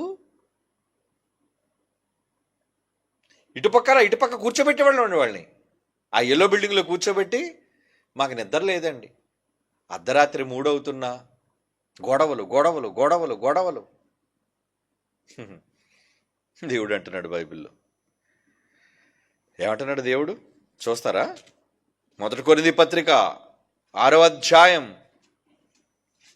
7. 1 కొరింథీ పత్రిక 6వ అధ్యాయం 7వ వచనం. ఒకని మీద ఒకడు వ్యాజ్యమాడుట మీలో ఇప్పటికీ కేవలం లోపం. క్రైస్తవులు కదా, మీ గొడవలు ఏంటారా? ఎదురులతో, పొరుగులతో, సహోదరులతో గొడవ ఏంటి? పరిష్కరించేసుకోవాలి. గొడవ ఆడకూడదు. మనం గొడవలకు దిగేవాళ్ళం కాదు, మన అల్లర్లు చేసుకునేవాళ్ళం కాదు, మన దోషణలు చేసుకునేవాళ్ళం కాదు. మాటలు కొంతమంది గొడవలోకి వచ్చారంటే ఆ నోరు తట్టుకోలేమండి. వాళ్ళది ఆలుగొంతే వినబడుతుంది గట్టిగా. కొంతమంది ఆడవాళ్ళు ఉంటారండి, స్పెషలిస్టులు, చింతగీరు మోగినట్టే మోగుతుంటుంది వాళ్ళ గొంతు. కీచుపెట్టలాగా. ఏమండి, మగాడు గొంతు కూడా పనిచేయదండి అక్కడ. గొడవ దిగి నోరిప్పిందంటే ఇంకా మనం తలదించుకోవాల్సిందే. ఆడుతున్నారు వాళ్ళు గొడవలు, వద్దు. వాల్యూమ్ తగ్గించండి, నోరును కంట్రోల్ చేయండి, ఊరకనే గొడవలాడకండి. మళ్ళీ దేవుడి సన్నిధిలో గొడవలు ఆడుతున్నారు ఇటు కొంపతీసి. వద్దు. మీకేమైనా గొడవలు ఉంటే ఊరి మీదకి పోయి అక్కడ పెద్ద మైదానం ఉంది చూడండి, అక్కడ గ్రౌండ్, అక్కడికి వెళ్ళిపోయి మీరు దున్నపోతుల్లా గుద్దుకుంటారు, కాట్ల కుక్కల్లా కరుచుకుంటారు, ఏమైనా చేసుకోండి. దేవుని సన్నిధిలో గాను వచ్చి చేశారో దేవుడు ఒక మాట అనండి, మీకు చెప్పాలా. ఏమండి, ఆ మాట మీరు చదవాలి కూడా. యెషయా గ్రంథం 1:12. దేవుడు సన్నిధికి వచ్చే గొడవలాడే వాళ్ళ కోసం చెప్తున్నాడు దేవుడి మాట. ఏమని? యెషయా గ్రంథం 1:12. నా సన్నిధిని కనబడవలనని మీరు వచ్చుచున్నారే, నా ఆవరణములు త్రొక్కుటకు మిమ్మల్ని రమ్మన్నది ఎవడో? ఎందుకు వస్తున్నారు మీ దగ్గరికి అసలు? గుడికి వచ్చి గుడి అయిపోయిన తర్వాత గొడవలేంటి? ఈసారి ఎవరిదైనా శబ్దం వినబడిందా కిందన సహించేది ఇంక మరలా గేట్ లోపలికి రాకూడదు ఎప్పుడును. ఏ గొడవ జరిగినా బయట. దేవుని సన్నిధిలో గొడవ ఆడతారండి సిగ్గు లేకుండా. మనది వీడియో వచ్చిందండి, చర్చిలోనే కొట్టేసుకుంటారండి, ఇటొక గ్రూప్ అటొక గ్రూపు గుడిలో. అవునా? మీరు చూసుంటారు కొంతమంది వీడియోలు, ఎందుకంటే అందరికీ సోషల్ మీడియాలో వైరల్ కదండి. ఏమారా మీకేం జ్ఞానం ఉందా? అంటే మీరు కొట్టుకోవడానికి తన్నుకోవడానికి దేవుని ఆలయం తప్ప, కూడుకునే చోటు తప్ప, వాక్యం వినే చోటు తప్ప ఇంకెక్కడ మీకు దొరకలేదా? ఇప్పుడు చెప్పండి, ఎలాంటి వాళ్ళ మీద కేసు పెట్టాలా వద్దా? దేవుడు కేసు పెట్టడా? మీరు అనుకుంటున్నారేమో నా మాట నెగ్గేసింది, నేను గొడవాడేశాను, నా మాట గట్టిగా వినబడింది. నో, పరిష్కరించుకోండి దేవుడితో. ఇప్పటికే చాలా కేసులు ఫైల్ అయిపోయి మీ అందరి మీద. కేసులు ఎక్కువయ్యాయా? శిక్ష ఎక్కువైపోద్ది. ఏమంటే కేసులు బట్టి శిక్షలు ఉంటాయి తెలుసా మీకు? దొంగతనానికి కొంతకాలమే శిక్ష, నరహత్యకి ఎక్కువ కాలం శిక్ష. అమెరికా లాంటి దేశాల్లో అయితే అండి, మన దేశంలో పర్లేదండి, యావజ్జీవ కారాగార శిక్ష వేస్తారు. కొన్ని ఆసియా ఖండంలోని కొన్ని దేశాలు కావచ్చు, అలాగే పాశ్చాత్య దేశాల్లో ఎన్ని వేస్తారు తెలుసా అండి? వాడు చేసిన నేరాన్ని బట్టి 365 సంవత్సరాల శిక్ష అంటాడు. 365 సంవత్సరాల శిక్ష. ఈడేమండి, ఈడు బతికేది ఎంతకాలం? బతికేది ఎంతకాలం? మహా అయితే 60, 70, 80 బతుకుతాడండి. 360 సంవత్సరాలు ఏంటి శిక్ష? అంటే నువ్వు చేసిన నేరాలు అంత ఉన్నాయి. మరి లోక చట్టాలే మనుషులకి 100 సంవత్సరాల శిక్ష విధిస్తున్నప్పుడు మరి దేవుడికి బోల్డ్ టైం ఉంది ఆయనకి. ఎందుకు? నీ ఆత్మకు చావలేదు కదా. ఎన్ని కోట్ల లక్షల కోట్ల సంవత్సరాలని నీకు శిక్ష వేసేయచ్చు, వేసేస్తాడు కూడా ఆయన. అందుకే అన్నాడు, నరకమున వారి పురుగు చావదు, అక్కడ అగ్ని ఆరిపోదు. మీరు అలా కాలుతూ ఉండాలి, ఆ మంటలు అలా మిమ్మల్ని కాలుస్తూనే ఉంటాయి. ఎందుకు? చేసిన నేరాలు అలాంటివి, శిక్షలు పెద్దవి. అదేంటి ప్రభు, 60 సంవత్సరాలను కదా ప్రభు తప్పు చేశాను, 60 సంవత్సరాలకి 60 సంవత్సరాలు శిక్ష వేసినా పర్లేదు, కానీ అనంతకాల శిక్ష ఏంటి ప్రభు అంటే, అవును అనంతకాల శిక్ష మీకు. ఆ శిక్షలోకి వెళ్లకుండా ఉండాలనుకున్నావా? రాజీ పడిపో, సమాధాన పడిపో, దేవునితో వ్యాజ్యాలు వద్దు. ఏ గొడవలు ఉన్నా ఇప్పుడు చెప్పాను చాలా విషయాల్లో. మీరు దేని విషయంలో దేవుని దగ్గర దొంగతనం చేస్తున్నారు, దేని విషయంలో దేవుని దగ్గర మీరు నేరస్తులుగా నిలబడుతున్నారు, ఎలాంటి సందర్భాల్లో మీరు దేవుని దృష్టిలో అపరాధులుగా మారిపోతున్నారు, మరి అన్ని విషయాలు మీరు నేరస్తులుగా మారిపోయినప్పుడు మిమ్మల్ని మీరు బాగు చేసుకోవద్దా? మిమ్మల్ని మీరు ఆ సమస్యల నుంచి బయటికి తీసుకురావద్దా? తెచ్చుకోరా? మీరు మీ కుటుంబాలు కట్టకట్టుకు పోతారా ఇలాగే? వద్దు. మారండి. దేవుడు చెబుతున్నాడు, మార్చుకోమని చెబుతున్నాడు. ఏమని? మీలో మీరు. ఇప్పుడు రండి, కొరింథీయులకు రాసిన మొదటి పత్రిక 6:7. ఒకని మీద ఒకడు వ్యాజ్యమాడుట మీలో ఎప్పటికే కేవలం లోపం, అంతకంటే అన్యాయం సహించడం మేలు కదా. సహించరా బాబు అన్యాయం అయితే. ఎందుకు ఊరకనే గొడవ, మాటికి గొడవ, అల్లరి. ఏమండి, చివరికి ఎక్కడికి వచ్చి గొడవ పడతావా? దేవుడి దగ్గరకు వచ్చి గొడవ పడతావా? దేవుడి సన్నిధికి వచ్చి గొడవ పడతావా? ప్రసంగి గ్రంథం 5:1. ఆయన దగ్గరికి వచ్చినప్పుడు నువ్వు ఎలా ఉండాలి? ఆయన మాటలు వినడానికి వచ్చినప్పుడు నువ్వు ఎలా ఉండాలి? ప్రసంగి గ్రంథం 5:1. నీవు దేవుని మందిరమునకు పోయినప్పుడు నీ ప్రవర్తన జాగ్రత్తగా చూసుకో. బుద్ధిహీనులు అర్పించినట్లుగా బలి అర్పించుట కంటే సమీపించి ఆలకించుట శ్రేష్టము. వారు తెలియకే దుర్మార్గపు పనులు చేయుదురు. తప్పు చేస్తున్నారు మీరు అలాంటివి? వద్దు. దేవుని దగ్గరికి వచ్చావంటే చాలా వినయం, విధేయత, భయం. దేవుడు అంటే గౌరవం ఉండాలి. ఒకళ్ళు అలా లేకుండా మీకు నచ్చినట్లుగా ఉండి గొడవలు ఆడుకుంటున్నారు అనుకోండి, ఏమంటాడు అప్పుడైనా? 2 కొరింథీ పత్రిక 12 అధ్యాయం 20-21 వచనాలు చూడండి. మీరు దేవునికి ఇష్టలుగా ఉండరు అంటున్నాడు చూడండి. 2 కొరింథీ పత్రిక 12 అధ్యాయం 20-21. ఎందుకనగా ఒకవేళ నేను వచ్చినప్పుడు నాకు ఇష్టలుగా ఉండరేమో అనియు, నేను మీకు ఇష్టడుగా ఉండనేమో అనియు, ఒకవేళ కలహము, అసూయ, క్రోధములు, కక్షలు, కొండెములు, గుసగుసలాడుటలు, ఉప్పొంగుటలు, అల్లర్లు ఉండునేమో అనియు. ఏమంటే నేను మరలా వచ్చినప్పుడు నా దేవుడు మీ మధ్య నన్ను చిన్నబుచ్చునేమో అనియు, మునుపు పాపము చేసి తాము జరిగించిన అపవిత్రమైన జారత్వపు పోకిరి చేష్టల నిమిత్తము మారు మనస్సు పొందని అనేకులను గూర్చి దుఃఖపడవలసి వచ్చినేమో అని భయపడుతున్నాను అంటున్నాడు చూడండి పౌలు. భయపడుతున్నాను నేను ఇలాంటి వాళ్ళ కోసం. ఎందుకంటే కలహం, అసూయ, అల్లర్లు, గుసగుసలాడడం అన్నాడు చూడండి. ఇది ఎక్కువ ఆడల్లో ఉంటుంది, ఈ గొప్ప ఫీచర్. మగోళ్ళు ఉండదని కాదులేండి, కాకపోతే ఆడవాళ్ళు ఎక్కడే జోలు కోరుకుంటారు, మగోళ్ళు బయటికి వెళ్ళి జోలు కోరుకుంటారు. ఏమండి, 3-4 కూర్చొని మాట్లాడుతున్నారంటే మంచి మాట్లాడుకుంటే తప్పు లేదులేండి, కుడుకోవడం కూడా తప్పు కాదు. ఏంటంటే ఇలాగంటే నేను విన్నాను ఆయన కోసం, నిజమేనా? ఎంత అయిపోయింది గుసగుస. అంటే నీకేంటనమాట, పాము కాటేసింది బుసబుస అని. అంటే నువ్వు పాము అయిపోయావు, నువ్వు బుస కొడుతున్నావు, నువ్వు గుసగుసలు ఆడుతున్నావు. అంటే ఏంటనమాట? ఉన్నాయా లేవా? సంఘాల్లో ఇక్కడే కాదండి, లైవ్లో ఉన్న క్రైస్ట్ చర్చెస్లో చాలామంది గుసగుస కార్యక్రమాలు ప్రారంభించారు. జాగ్రత్త, కాటు పడిపోద్ది మీకు. దేనికి పనికిరాని డిస్కషన్లు మీకు, అనవసరమైన వ్యర్థమైన మనుష్యుల కోసం, మీరు చూడని దానికోసం, విన్న దానికోసం. ఏమండి, ఎందుకు డిస్కషన్లో చేస్తున్నారా? కేసు ఫైల్ అయిపోయింది మీ మీద. ఊరుకోడు, వివాదం తీర్చుకుంటాడు ఆయన. ఆయనతో గొడవ పెట్టుకుంటారని లెక్క. ఆయనకి ఇష్టలుగా మీరు ఉండరు. వద్దు, పనికిరాని వాటి కోసం మాట్లాడకండి. దేవుని వాక్యం కోసం తర్కించండి, అవసరమైతే డిస్కస్ చేసుకోండి. సువార్త ఎలా చేద్దాం మాట్లాడుకోండి. దేవుని పనిని ఎలాగ అభివృద్ధి చేద్దాం ప్రణాళికలు వేయండి, దానికోసం మాట్లాడుకోండి. పనికిరాని వ్యక్తుల కోసం మాట్లాడుకుంటారేంటి? ఆవిడ ఎలా అండి, ఈవిడ ఎలా అండి, ఆయన అలా అండి, ఈయన ఎలా అండి. ఎవడు లాంటి వాడు మాట్లాడినాడు దూరంగా ఉండండి, లేదంటే మీ మీద కూడా కేసు ఫైల్ అవుతుంది. శిక్ష విడిచిపెట్టాడు దేవుడు. ఎందుకంటే మీరు ఏమవుతున్నారు? ఏమండి, ఏమవుతున్నారు మీరు? గొడవలు. గలతీ పత్రిక 5వ అధ్యాయం 26వ వచనం. గలతీ పత్రిక 5వ అధ్యాయం 26. ఒకరికొకరు వివాదము రేపక. దేనికి గొడవ మీకు? ఒకరికొకరము వివాదము రేపక, ఒకరి యందొకరు అసూయ పడకయు వృధా అతిశయ పడక ఉందుము. హెచ్చరిస్తున్నాడు దేవుడు. ఊరకనే గొడవలు పడకండి, ఊరకనే అల్లర్లు చేసుకోకండి. ఏమండి, వివాదాలు పడకండి. ఒకరి యందొకరు ఏమన్నాడు? అసూయ పడకండి. అసూయ. చాలామందికి ఎలాంటి అసూయ తెలుసా అండి? అవతల మంచి వాక్యం చెప్పాను అనుకోండి, అసూయ వచ్చేద్దండి వీళ్ళకి.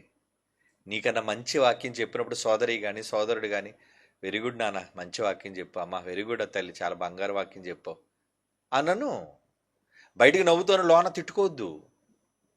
అంటే ఎంత మంచి వాక్యం చెప్పేస్తున్నారా వీళ్ళు, నేను చెప్పలేకపోతే. నువ్వు చెప్పలేనందుకు నువ్వు ఏడు, లేదా బాగుపడు. అంతేగాని వాళ్ళ మీద, ఎదుటి వాళ్ళ మీద అసూయ పడతావేంటి? అసూయ వెళ్ళేవా? మంచి బట్టలు కట్టుకుంటేనే అసూయపడే దౌర్భాగ్యులు ఉన్నారండి ఈ లోకంలో. ఎవరైనా అందంగా మంచి బట్టలు వేసుకున్నారు అనుకోండి, చూసేవాళ్ళు, భలే ఉన్నాయండి మీ బట్టలు, పళ్ళు బిగబెట్టేస్తారండి చాలామంది. ఇంత మంచి బట్టలు వేసుకొని వచ్చారు, బురద తల్లిపోయినా శుభ్రంగా బాగున్నాను, ఎక్కడైనా కూర్చున్నప్పుడు ఏదైనా అడ్డుకుపోయినా బాగున్నాను. ఇంత నీచులు ఉన్నారండి. చాలా దౌర్భాగ్యులైన మనుషులు, మనస్తత్వాలు కలిగిన వాళ్ళు ఉన్నారు. మీలో కొంపతీసాలటం ఉన్నారా? ఛీ, వద్దండి. మీరు క్రైస్తవులు, దేవుని వాక్యం నేర్చుకుంటున్న వాళ్ళు, మంచిగా ఉండాలి, భక్తితో ఉండాలి, దేవుని అందల భయంతో ఉండాలి. ఒకరితోనొకరు వివాదం ఏంటి, గొడవ ఏంటి? మళ్ళీ ఇందులో గ్రూపులు ఏంటేంటి?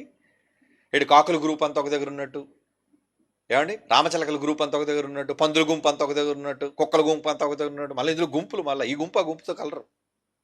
ఏమండి, సెమినార్కి వచ్చినా ఎక్కడికి వచ్చినా ఈ గుంపు అంతా గుంపు, కంపు. వీళ్ళంతా ఒకటే కాదు, మనం అందరి వాళ్ళం. అందరితో ప్రేమగా ఉండండి, అందరినీ పలకరించండి, అందరితో ఉండండి. మాది పెద్ద కుటుంబం, అవునా? అంతా దేవుని కుటుంబం. అంటే ఎలాంటి మనస్తత్వాలు మనలో చోటుకు చేసుకున్నాయి చూడండి. కేసు ఫైల్ అవ్వలేదు అనుకుంటున్నారేమో, ఇవన్నీ నేరాలు. గొప్పగా నవ్వుతున్నారు కానీ ఆహా బాగున్నదండి అని కాదు. నమోదైపోయి ఎప్పటి నుంచో పెండింగ్లో ఉన్న కేసులు. భారతదేశంలోనే 5 కోట్ల కేసులు పెండింగ్లో కోర్టుల్లో ఉన్నాయని అంటే ఒక్కొక్కరి మీద ఎన్ని కేసులు దేవుడి దగ్గరికి, దేవుడి కోర్టులో పెండింగ్లో ఉన్నాయి ఆలోచించండి మీరు. తీర్చుకోరా ఈ వివాదాలు? చెప్పండి. తీర్చుకోవాలండి, తీర్చుకోవాలి. సమస్యను పరిష్కరించుకోండి, వివాదాలు వద్దు. ఏమండి? వద్దండి. యెషయా గ్రంథం 58వ అధ్యాయం 4వ వచనం. యెషయా గ్రంథం 58వ అధ్యాయం 4వ వచనం. మీరు కలహపడుచు, వివాదము చేయుచు, అన్యాయముగా గుద్దులాడుచు. మళ్ళీ ఉపవాసం వచ్చేసరికి మాత్రం అబ్బా ఉపవాసం ఉపవాసం ఉపవాసం, దేవుడా దేవుడా దేవుడా, ప్రార్థన, భక్తి. ఉపవాసం ఉందరు, మీ కంఠధ్వని పరమనగా వినబడినట్లుగా మీరు ఇప్పుడు ఉపవాసం ఉండరు. తిడుతున్నాడు అక్కడ వాళ్ళని.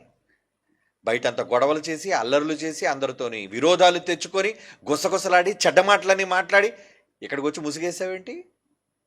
ఇక్కడికి వచ్చి అతి వినయం ప్రవర్తిస్తున్నావేంటి? అతి భక్తిని ప్రదర్శిస్తున్నావేంటి? ఆదివారం దేవుడి దగ్గరికి వచ్చేసి చూడ్డం అనుకుంటున్నావా? నీ మనస్తత్వం ఏంటి, నీ ప్రవర్తన ఏంటి దేవుడికి తెలియదు అనుకుంటున్నావా? ఆలోచించండి అర్రా. అలా ఎవరు ఉన్నా అంటే ఎన్ని రంగాల్లో దేవుని దగ్గర ఇంకా చెప్పాలంటే చాలా ఉందండి బాబోయ్, టైం లేదు కదా మనకి. నేను కొన్ని మాత్రమే చెప్పాను బైబిల్లో. ఇలా అనేక విషయాల్లో దేవుని దగ్గర మీరు వ్యాజ్యాలతో ఒక్కొక్కరి మీద వేల వేల వేల కేసులతో ఉన్నారండి క్రైస్తవులే. ఇక బయట వాళ్ళ సంగతి వదిలేండి, వాళ్ళ మీద కోట్లు ఫైల్ అయిపోయి ఉన్నాయి. చచ్చాక ఎవరిని విడిచిపెట్టాడు. కనీసం దేవుడు మీకు అవకాశం ఇచ్చాడు, మీరు క్రైస్తవులు కదరా, మిమ్మల్ని క్షమిస్తానురా, మీ మనసు త్రిప్పుకోండి, వివాదాలు మానుకోండి, నా దగ్గరికి రండి, మబ్బు విడిపోయేటట్టు చేస్తాను, మంచు కరిగిపోయేటట్టు చేస్తాను, మిమ్మల్ని ప్యూర్గా చేస్తాను, ఏ కేసు మీ మీద లేకుండా చేస్తాను. ఇంత గొప్ప అభయాన్ని దేవుడు ఇచ్చినప్పుడు మారద్దా మనం? ఏమండి? మారకపోతే ఎలా? మార్చుకోవాలి, లేదా మాడిపోతాం మనం. ఎందులో? నరకంలో. దేవుడు చక్కటి లోక్ అదాలత్ ఏర్పాటు చేశాడు. రండి నాయన, వివాదాలు తీర్చేసుకుందాం రండి. మన వివాదం చివరిగా మాట చదువు ముగించేసుకుందాం. యెషయా గ్రంథం 1:18. యెహోవా మాట సెలవిచ్చుచున్నాడు, రండి మన వివాదం తీర్చుకుందాము, మన వివాదం తీర్చుకుందాము. మీ పాపములు రక్తము వలె ఎర్రనివైనను, ఆ హిమము వలె తెల్లబడును. చేసేస్తాను నేను, కేసులన్నీ మాఫీ చేసేస్తాను నేను. మీరెంతో దుర్మార్గతతో ఉన్నా, ఇప్పటివరకు జరిగిన కార్యక్రమాలు ఏవైనా సరే, మీ మనస్సు మార్చుకొని రండి నా దగ్గరికి. మన వివాదం అంటే మీరు అలా పాపులుగా ఉండటమే ఆయనతో వివాదం అంటున్నాడు ఆయన. రండి మన వివాదములు తీర్చుకుందాము. తీర్చుకుంటారా? తీర్చుకుంటారా? చెప్పిన మాటలు గౌరవించి, దేవుని మీద భక్తిని పెంచుకొని, అనవసరంగా ఊరికనే దేవునితో గొడవలు అల్లర్లు వద్దు. మనుషులతోనూ వద్దు గొడవలు, మనకి దేవునితో అంతకన్నా వద్దు. సమాధానం, శాంతి, మంచిగా, ప్రేమగా అందరితో ఉందాం. సాధ్యమైతే మనుషులందరితో ఎలా ఉండమన్నాడు? సమాధానంగా ఉండండి. మరి మనుషులతోనే సమాధానంగా నువ్వు ఉన్నప్పుడు దేవునితో సమాధానంగా ఉండవా? ఉండయ్యా, ఉండమ్మా. గొడవలు వద్దు మనకి. కళ్ళు మూసుకొని ప్రార్థన చేసుకుందాం. పరిశుద్ధమైన తండ్రి దేవా, నీ ప్రియమైన పిల్లలకు నీ వాక్యమును వెతుక్కుంటూ వచ్చిన వాళ్ళకి ఇదిగో ఈ మాటలు నేర్పించాం. అవి మీ మాటలు విని బాగుపడాలని కోరుకుంటున్నావు తండ్రి. మీతో మాకు వివాదాలు ఏవి వద్దు నాయన. మిమ్మల్ని ప్రేమించేవారముగా, మీ ద్వారా నేరం ఆరోపింపబడిన వారముగా మేము ఉండాలి అనుకుంటున్నాం. అందుకు మమ్మల్ని, మా కుటుంబాలని దయించండి. మీ సేవలో మేమంతా సమిష్టిగా సాగిపోయే గొప్ప భాగ్యాన్ని వరంగా మాకు అనుగ్రహించండి. సంఘాలుగా మేమంతా తండ్రి సత్యవాక్యాన్ని అనుసరించి మీ గొప్ప సేవను చేసే భాగ్యాన్ని మాకు దయచేయండి. ఇప్పటికే మా జీవితాల్లో అనేక సార్లు క్షమను అనుగ్రహించి, మా అపరాధములు మన్నించి, మా పట్ల కరుణ కృప చూపిస్తున్నందులకే మీకు ధన్యవాదాలు చెల్లించుకుంటూ, క్రీస్తు యేసు వారి పరిశుద్ధమైన నామములో ఈ ప్రార్థన వేడుకొనుచున్నాము తండ్రి. ఆమెన్.